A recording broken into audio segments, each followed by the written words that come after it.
Hello and welcome to Part 8 of the Women in Concierge Medicine Podcast, brought to you by Specialdocs Consultants. I'm Terry Bauer, CEO of Specialdocs. We've gathered 5 leading female concierge physicians for a panel discussion on why the concierge model has proven to be an ideal fit for them. It's a great resource for any physician considering a change to concierge medicine. The podcast is divided into several different parts according to the topic of conversation. You can find the entire series on the News and Insights page of our website, specialdocs.com, or in any of the Specialdocs social media pages. What you're about to hear is the final part of the podcast, where the doctors discuss how they overcame the fear associated with making a change and how concierge medicine allows women to have more control over their professional journey. Thank you for watching. Well, I want to thank you all for taking the time this evening. I'd like to give any of you who would like an opportunity for any closing thoughts, closing comments, anything that you'd care to say. Again, before we do conclude, I want to thank you again for being terrific doctors and better people that make our lives extremely pleasant. And it helps us as an organization fulfill our goals and mission, because through you, we know we're having a positive effect on physicians, and then in turn, you have a positive effect on patients, on the healthcare environment, on cost, and on quality.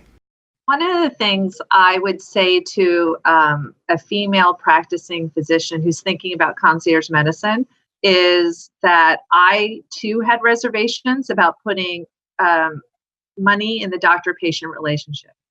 It doesn't belong there, and I had a hard time asking for it.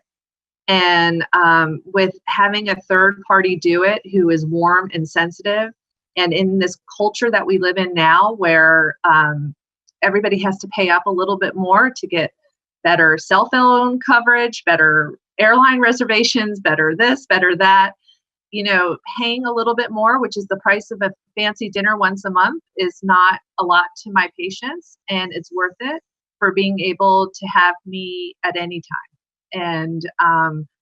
And it was hard, and I felt guilty about it, but at the end, it was not an issue.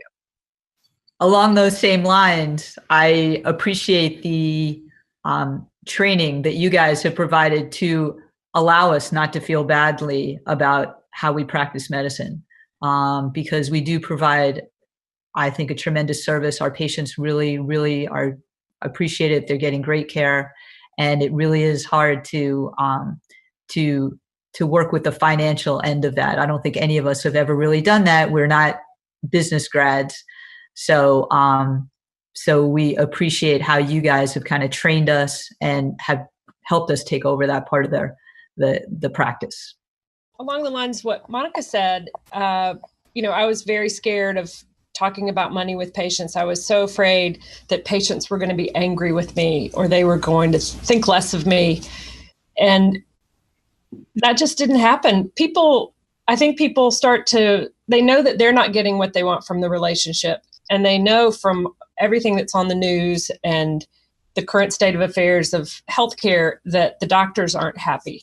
So I was very surprised at how easy the transition was, and how easy it was to talk to patients with all the information that y'all gave to us.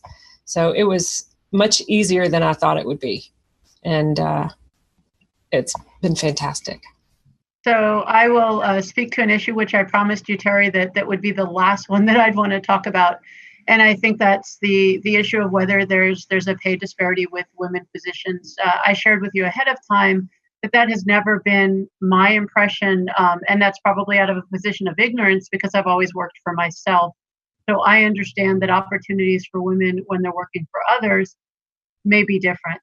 That being said, I think it's very clear from everybody's discussions here that what we get as concierge physicians and women is control of our work environment, control of our patient experience, hopefully some control of our home lives and the way we manage our family and taking care of ourselves. And that's a tremendous privilege, right? So it comes down to the fact that we do have control over our ability to earn a living and how that will look, whether it's part-time or full-time. We have, even in this small group, everybody had a different way to come about getting here. And everybody has different things that are important to them and different things they value and different things that they've taken out of their relationship with special docs.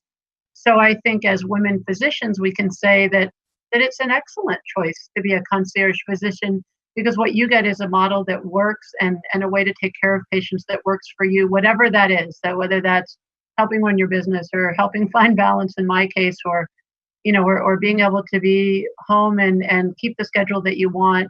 But I absolutely think that that as women physicians, we all are actually very unique in our way of going about getting through the day, through our childbearing years, through our relationships, things like that.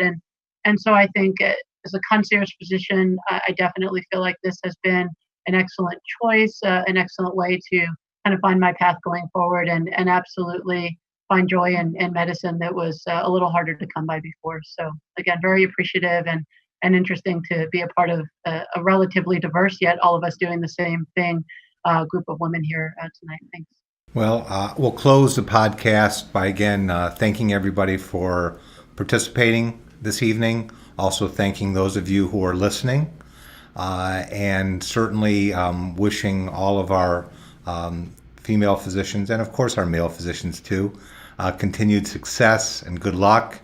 And we appreciate what you're doing in the marketplace, because we know that you're all making a difference.